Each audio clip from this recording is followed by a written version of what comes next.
Welcome to the 2020 Virtual Candidate Forum. Our desire is to create informed voters by giving the Plant City community an opportunity to meet every candidate on their ballot. At the Greater Plant City Chamber of Commerce, we are a connector and convener in the community of current and rising leaders. When we all work together, we are Plant City Strong. This event would not be possible without community involvement. We would like to thank Tampa Electric, Fried Egg Productions, South Florida Baptist Hospital, the Hillsborough County Farm Bureau, and the many other generous supporters. Without further ado, let's hear from this candidate.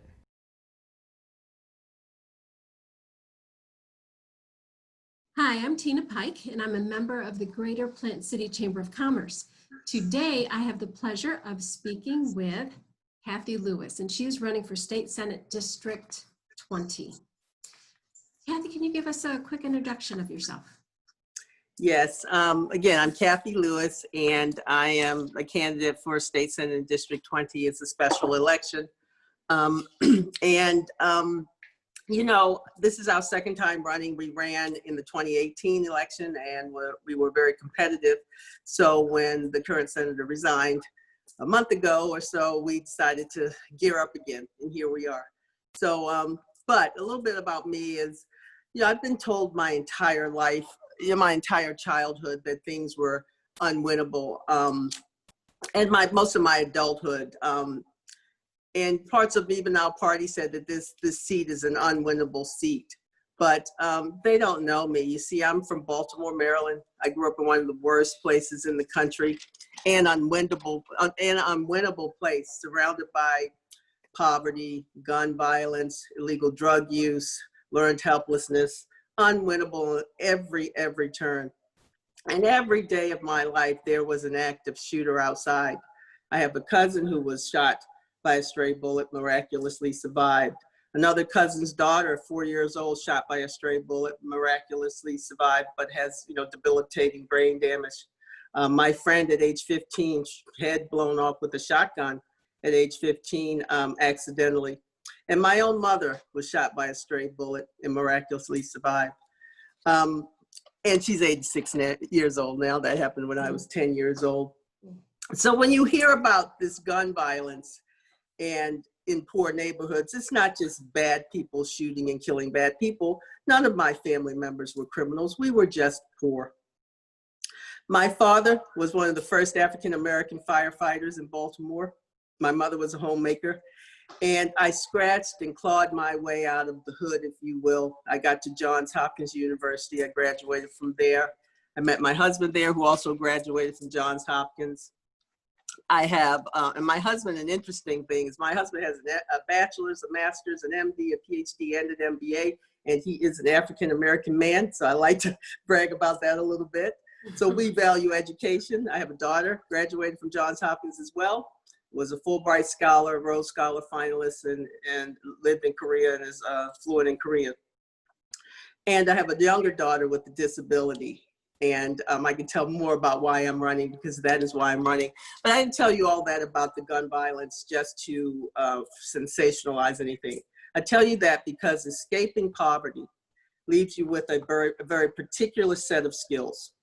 I know how to solve problems. I know how to win against insurmountable odds. I know how to get things done in a fearless and caring way. And that is one of the reasons why I'm running for office. Very good. Well, you actually veered into the first question too, was why you wanted to run for office. Do you have anything else to add? Yes, I do. The reason why we are here and the reason why we did it in 2018 is our daughter has a disability. She's 23. When she turned 18, she automatically qualified for certain state benefits. We weren't sure what these benefits were, but we did all this enormous paperwork and studies to get her in the system. And we did, and then we had to wait because they wouldn't tell us what her benefits would be. And the benefits that they were even talking about were inappropriate or ineffective. They weren't going to work. So I wrote a letter. I was frustrated. My daughter doesn't sleep, and that's one of the things we were struggling with. We tried to accommodate that. We couldn't. You have to sleep. And so 3:30 in the morning, my daughter finally went to sleep. So I had it. I wrote an email to 75 people, starting with the Health and Human Services Secretary. It was Tom Price then, all the way down to those in charge at the Agency for Persons with Disabilities in Florida, lawyers, anybody I could find. It was about 75 emails, 75 people. And I said, I'm going to send this email every day until somebody does something, because this is outrageous. Well, I sent it at 3:30, but at 9 a.m., Dr. Price's office called me. I almost fainted. They told me to call the administrator for disabilities at 10 a.m. She answered. I almost fainted again. And that lady told me she had already spoken with the people in Florida, and she was clearly angry. And if I didn't hear anything in 2 days, to call her back. That was a Thursday. By Tuesday, my daughter's case was completely funded and ready to go in 2 business days. That's a whole nother nightmare and another story of when we got the benefits. But what it did to me, it made me incredibly angry that I had to do that I had to write to DC to get the people in Florida to do their job so we could access benefits that are there. We weren't asking for anything new. We were trying to access benefits that were there. I couldn't sleep at night. I was thinking about, what are other families doing? And this is a healthcare issue. If you don't have a child with a disability, some people feel removed, or a family member, but we will all need a care provider at some point, unless you die at age 100 in your sleep. And with this pandemic, a lot of us are dying sooner. So it is a serious problem, and it made me angry. And that sort of ripples everywhere, because if we're ineffectively managing that piece, we have a lot of problems. That's why I decided to run for office, and that's why I'm here. Thank you. Okay. So during your time in office, what do you plan to do for the Plant City community? Well, we have to start out with the pandemic. I mean, it's very hard to even move beyond that until that is solved. We have to expand Medicaid even more now so than ever, because of the disease that's going around. We have to create a living wage for everyone. And I'm sorry, we as business people have been part of this problem of poverty and having people, I have the situation with my daughter. We have care providers that make $10 an hour. You simply can't live off that. I mean, you just can't. So they have 3 and 4 jobs. So we have the most exhausted people taking care of the most exhausting people. It's a nightmare. So we have to fix that. And I know that that's troubling, because we can't see how businesses can do it, but we simply have to. So those are the things that I would work on right away, amongst others, teacher salaries and things like that. We still have all these other problems that were there before this pandemic, and those are still there. We have to get to those too, but we have to fix this major problem right now. Okay. So due to the decrease in tourism and spending this year, how will you address the budget shortfalls? Yeah, that's a big problem. I mean, I imagine that there are some savings from schools being closed in repairs and things like that. So I imagine there's some money to move there because of COVID-19.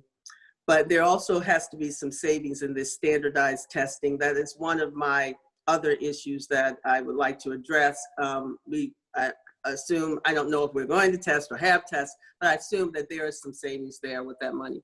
But what we really have to do, we all have to study this issue. We are in new, nobody really knows. This is a new situation. And, certain policies certainly have put us in a deeper hole than we need to be. But we'll have to study it carefully and figure out where to go from there. Also, I'm sure we have a rainy day fund. Maybe we can figure out a way to move some of that money as well. And pray that we get a vaccine soon. Because, my husband is a surgeon, and I can tell you the last 10 days, my husband has been in our home 22 hours. That is how hard he's working. So we don't see all of this in the widely spread news, but I know firsthand that things are a mess and are really getting bad. So just from my own personal life.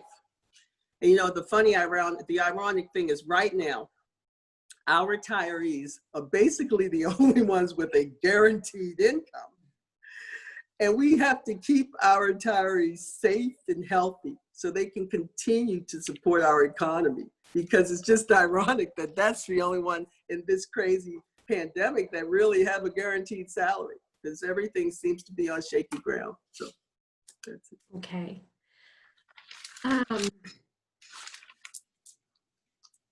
So on that, where will you cut and where would you prioritize? Well, we can't have no new building projects. I mean, no new building projects, and that means for transportation, education, whatever. If there's something that's near completion, I think we should finish that. But anything else, we have to wait. Break no new ground, okay? We certainly can't expand the toll road or do anything like that. We certainly do not need new roads now. I mean, we have fewer people driving because of COVID. There are fewer people on the roads. So doing a road expansion just doesn't make sense right now. That's a way we can cut. Also, there's another piece, and this is very specific to me. My daughter is part of Medicaid, and me seeing all the other, once she got the benefits, I see enormous waste, fraud, and incompetent programs that are designed to help people with disabilities, but they only pay people who are helping people with disabilities. It's a nightmare. It's just a nightmare. So even with expanding Medicaid, there are ways along there that we can cut that I know firsthand because I'm in the trenches of it. And we can get there as well. Those are the three things that come to mind as far as what we could cut. So I have final question. If elected, what is your priority for your first term? Yes. As we are, and it's kind of, you know, it's, as I said, I ran in 2018. It's so amazing and astonishing even how different this campaign is just from a year and a half ago, because everything is sort of overshadowed, grouped, engulfed by this pandemic. And right now, that would have to be a priority. Managing that, beating it. I guess we have to wait for a vaccine or some sort of treatment before that could be truly done.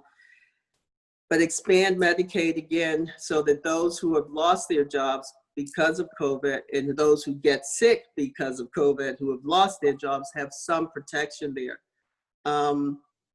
There's a lot of inefficiency and abuse in Medicaid.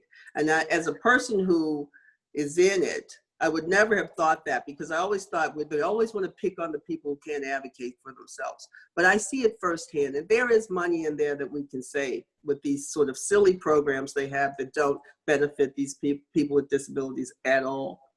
So there's savings there as well. Teacher salaries is another one. We spend an enormous amount of money on standardized testing. And I think we have to stop that. We have to take that. We always say we don't have the money to pay teachers. The money's right there. Give the job back to the teachers to teach our children, test our children, and determine who is passing or failing. And take that money, and it's millions of dollars we spend on standardized testing, and give it to the teachers' salaries. That would be one of it. And of course, the third is the environment. And I don't mean just the natural resources. COVID-19 is an environmental problem. And we have to figure out how to solve it and make sure something like that doesn't happen again. And even if it does, we have to have emergency situations and sessions so that we can figure out how to solve it together. Okay, well, Kathy Lewis, candidate for State Senate District 20 on behalf of the Plant City Chamber, I thank you very much for your time. Thank you so much. Have Appreciate a wonderful day. Thank you, you too. Bye-bye. Bye.